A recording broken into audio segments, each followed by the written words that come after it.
tym filmie pokażę, co mnie zainteresowało na Krecie. Na pewno nie zabraknie stanowisk archeologicznych, na których można zobaczyć to, co przetrwało do naszych czasów z cywilizacji minojskiej. Zwiedzanie Krety zaczynamy na luzie, czyli od plaży. Laguna Elafonisi jest położona na południowo-zachodnim krańcu wyspy.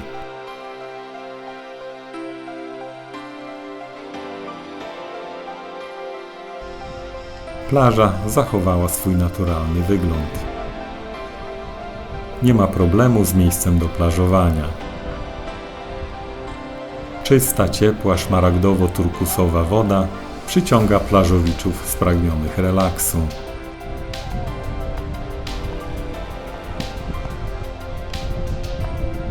W przewodnikach jest napisane, że piasek ma lekki odcień różu dzięki okruchom koralowca. Ten różowy kolor chyba jest bardzo subtelny, bo musiałem włączyć wyobraźnię, żeby się go dopatrzyć.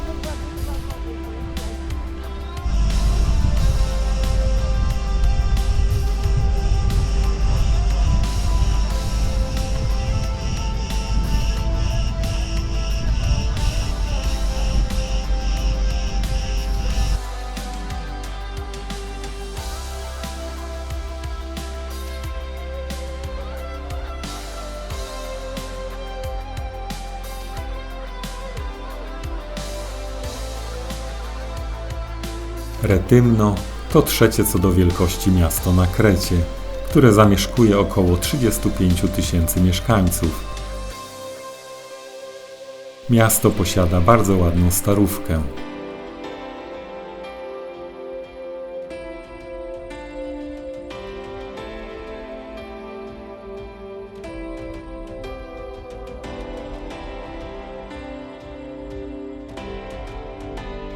Stary port wenecki jest najładniejszy na Krecie. Uwagę zwraca latarnia morska z XIX wieku.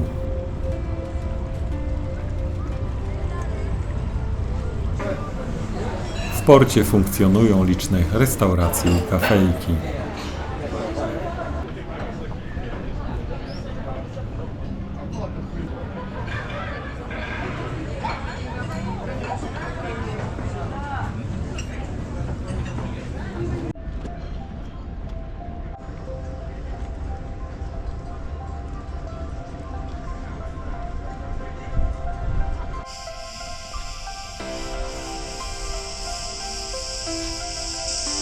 Najbardziej okazałym zabytkiem jest twierdza wenecka.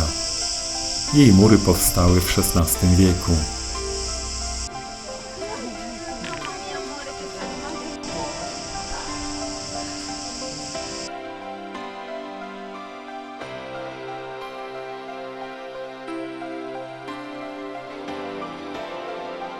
Budynek z kulistym dachem to meczet sułtana Ibrahima. Do 1645 roku była to chrześcijańska katedra. Zmiana przeznaczenia nastąpiła po zdobyciu miasta przez Turków.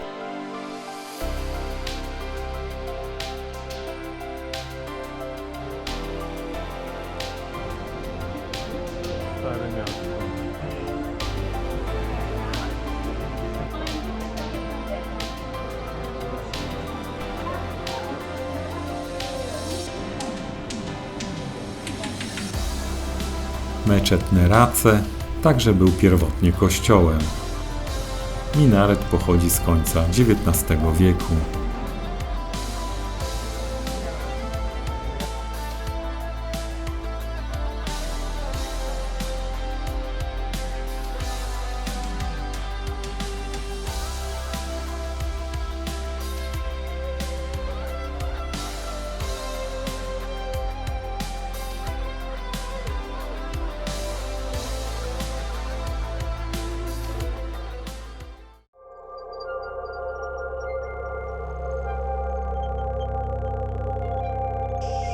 Piramidy ziemne Komoliti znajdują się niedaleko Potamidy. Jasnoszare wzgórza są zbudowane z miękkiej gliny, która ulegając erozji utworzyła te spektakularne formacje.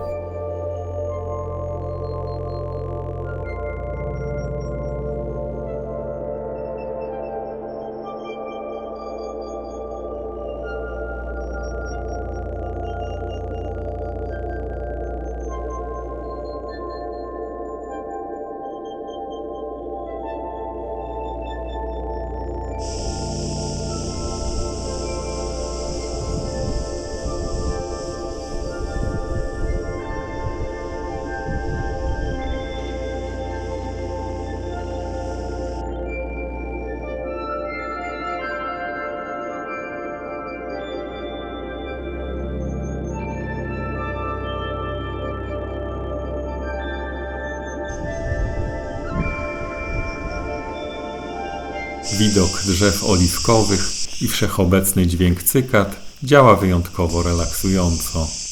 Niedaleko ziemnych piramid znajduje się kaplica Michała Archanioła w typowo greckim stylu.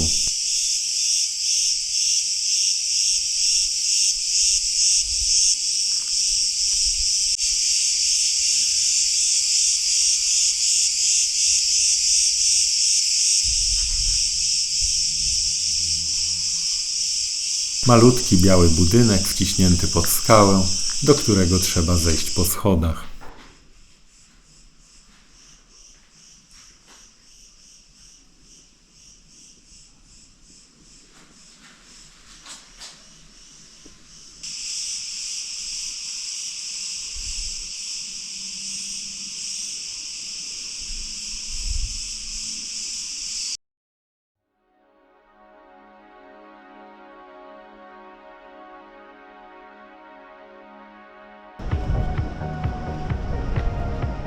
Przy wejściu do centrum Matali uwagę zwraca wyrzeźbiony pień i konary uschniętego drzewa.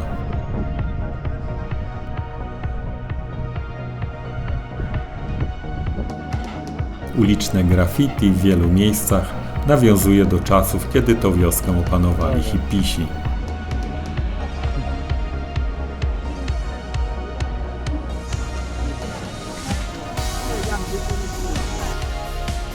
Dawniej była to wioska rybacka, a dziś żyje głównie z turystyki.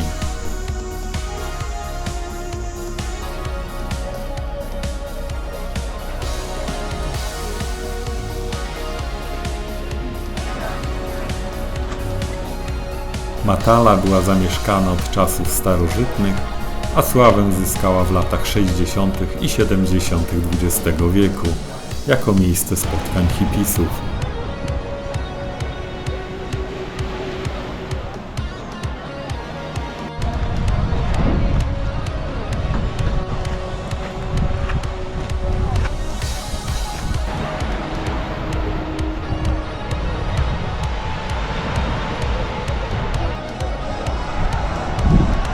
Jak Ci się tutaj podoba?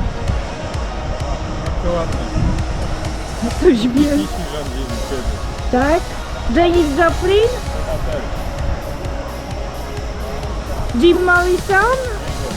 Myślę, że tak, skoro był narysowany na chodniku. Na stromym wybrzeżu wioski znajdują się sztuczne jaskinie wykute w skale. Niektóre z nich mają pokoje, schody, okna i ganki. Wygląda więc na to, że w okresie minojskim służyły jako mieszkania. Przypuszczalnie w czasach rzymskich były to grobowce. Jaskinie pozostały puste przez tysiące lat, aż do lat 60. XX wieku, kiedy odkryli je wędrowni hipisi i zamieszkali w nich na jakiś czas. Przebywała tutaj m.in. kanadyjska piosenkarka Joni Mitchell, która opisała swoje doświadczenia w piosence Carrie.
Wejście do jaskini znajduje się na wysokości 400 metrów.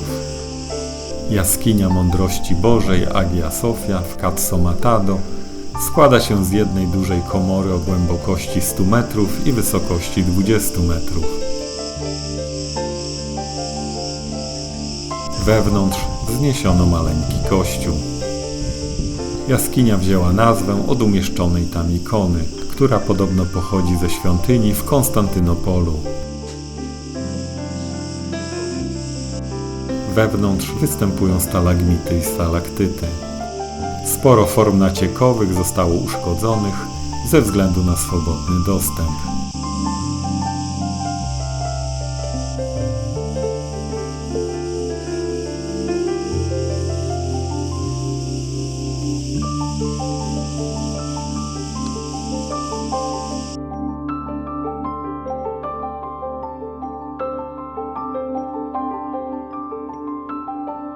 Chania dzieli się na dwie główne części, starówkę ze starym portem oraz nową część poza murami.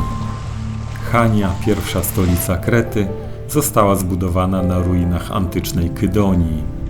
Knossos, Kydonia i Gortyna to trzy najważniejsze miasta okresu minojskiego. Zapiski na glinianych tabliczkach z XIII wieku przed naszą erą potwierdzają istnienie miasta w tym okresie. Obecna nazwa Chania pojawia się w dokumentach z początku XIII wieku. Obecnie to drugie co do wielkości miasto na Krecie, po Heraklionie.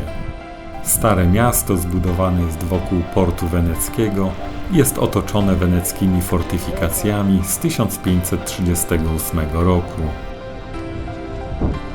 Latarnia morska architektonicznie przypomina minaret i nie zawiera pomieszczeń sypialnych dla latarników.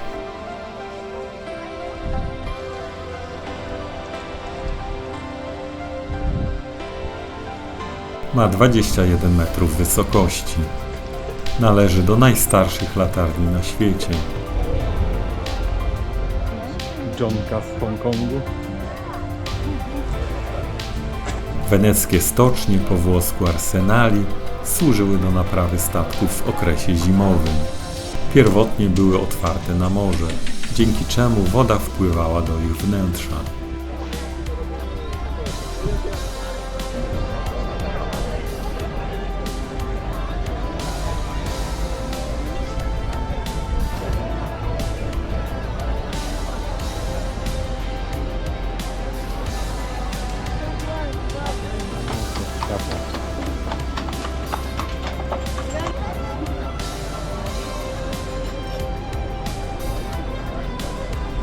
Meczet Küçük Hasan pochodzi z drugiej połowy XVII wieku.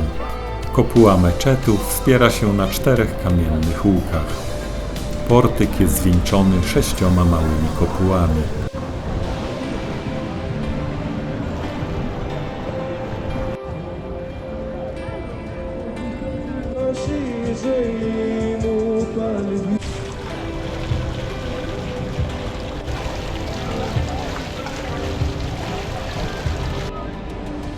Sobór Ofiarowania Najświętszej Maryi Panny.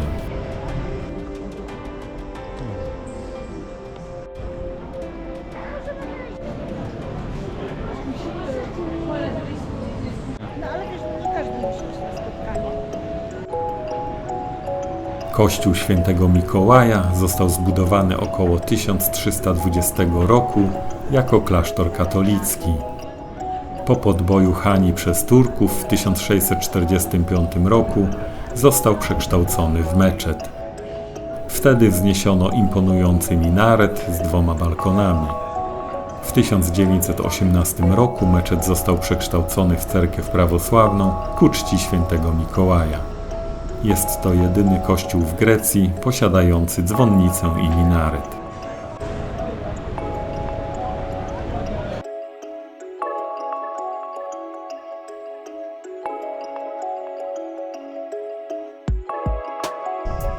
Klasztor Agia Triada to grecki klasztor prawosławny na półwyspie Akrotiri niedaleko lotniska w Chanii. Klasztor Świętej Trójcy został zbudowany w XVII wieku przez dwóch braci z weneckiej rodziny. W centrum dziedzińca znajduje się duży katolikon. Kościół jest zbudowany w stylu typowym dla renesansu kreteńskiego.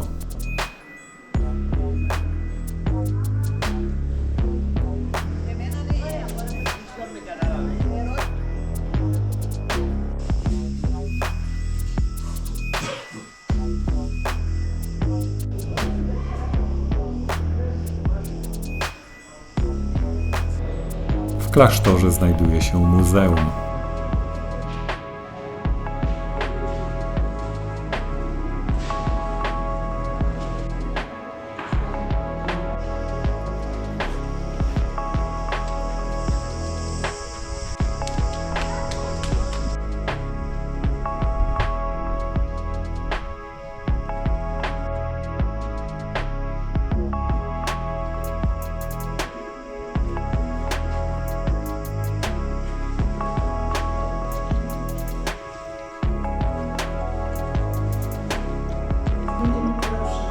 Za każdą z tych czaszek kryje się człowiek i jego historia życia.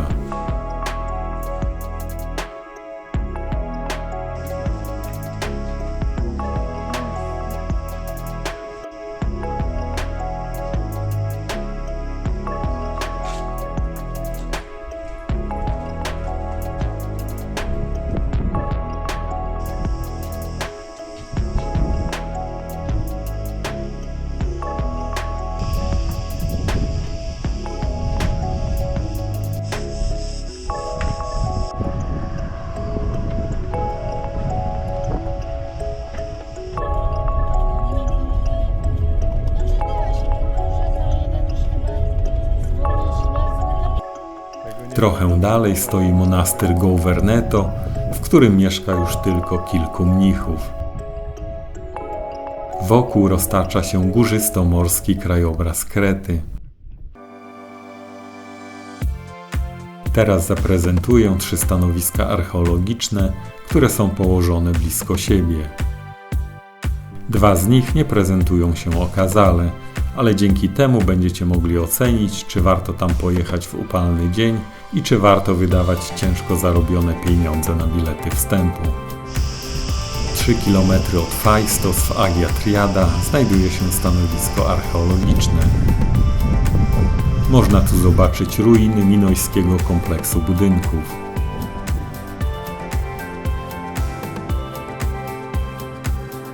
Pierwotną willę wybudowano około 1550 roku przed naszą erą. Teren został opuszczony w VIII wieku przed naszą erą. Na tym stanowisku odnaleziono setki glinianych tabliczek i pieczęci z pismem linearnym, sarkofag z XV wieku przed naszą erą oraz ozdobne naczynia. Samo stanowisko archeologiczne nie prezentuje się okazale. Miejsce dla osób, które lubią chłonąć historię własnymi oczami.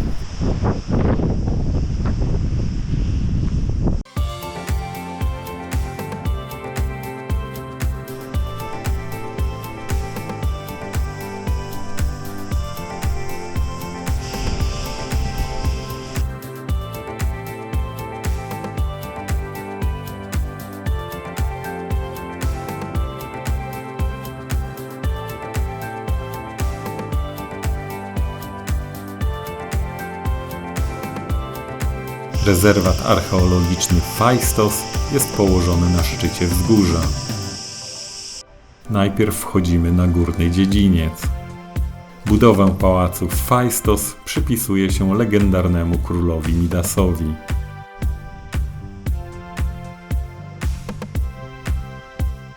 Jego południowa strona jest wsparta na solidnym murze oporowym.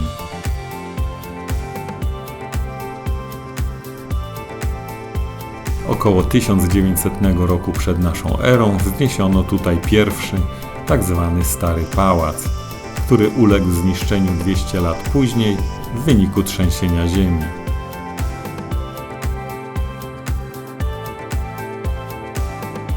Nowy pałac przetrwał do 1450 roku przed naszą erą. Dzisiaj możemy oglądać tylko ich pozostałości. Imponujące schody prowadziły do wejścia do nowego pałacu istniejącego pomiędzy 1700 a 1450 rokiem przed naszą erą. 4 kamienne konstrukcje zwane couloures, pierścienie, służyły prawdopodobnie jako składnice ofiar z pałacowych spichlerzy. Tutaj widzimy apartamenty królowej.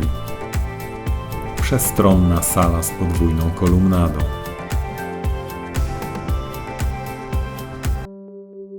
W Phaistos w 1908 roku znaleziono gliniany dysk o średnicy 16 cm z około 1600 roku przed naszą erą. Do tej pory nie udało się odczytać zawartości dysku. Kilku uczonych podało swoje interpretacje tekstu, a kolejny historyk sztuki uznał dysk za oszustwo archeologa, który go odnalazł. Greckie władze odmówiły pozwolenia na przebadanie dysku testem termoluminescencyjnym, którym standardowo datuje się ceramikę. Dysk jest narodową ikoną Grecji i główną atrakcją Muzeum Archeologicznego w Heraklionie. Bądź tu mądry, ten dysk jest prawdziwy czy nie?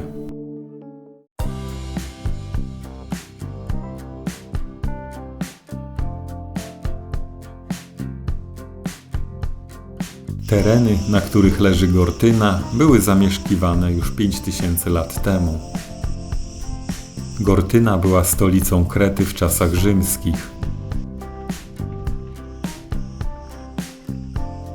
Na budynku wzniesionym przez rzymskiego cesarza Trajana odkryto tekst kodeksu gortyńskiego z V wieku przed naszą erą. Do budowy Odeonu Rzymianie użyli kamiennych bloków z wcześniejszej budowli hellenistycznej.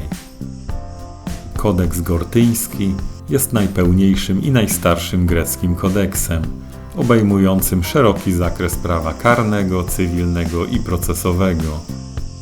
Postanowienia kodeksu dotyczą m.in. przestępstw przeciwko moralności, prawa rodzinnego, spadkowego, roszczeń niewolników. Według klasycznej mitologii greckiej Zeus przybył do Gortyny pod postacią byka, z Europą na grzbiecie, gdzie pod świętym Platanem przyjął ludzką postać. Ze związku Zeusa z Europą narodziło się 3 dzieci, które zostały królami 3 minojskich pałaców na Krecie.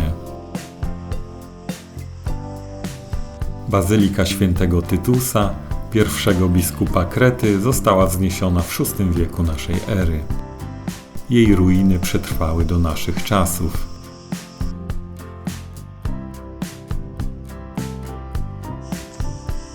Moim zdaniem warto zobaczyć na własne oczy Gortynę. Natomiast Phaistos i Agia Triada to stanowiska archeologiczne dla koneserów historii.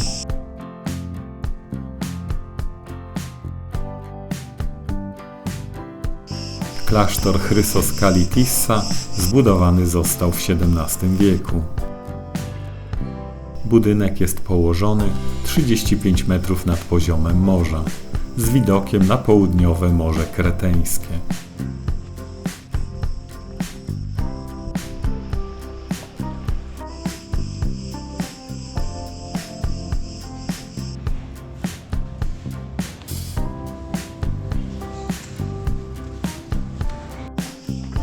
Wewnątrz znajduje się muzeum zawierające zbiory ikon, szat, ksiąg i naczyń liturgicznych oraz przykładową celę mnicha.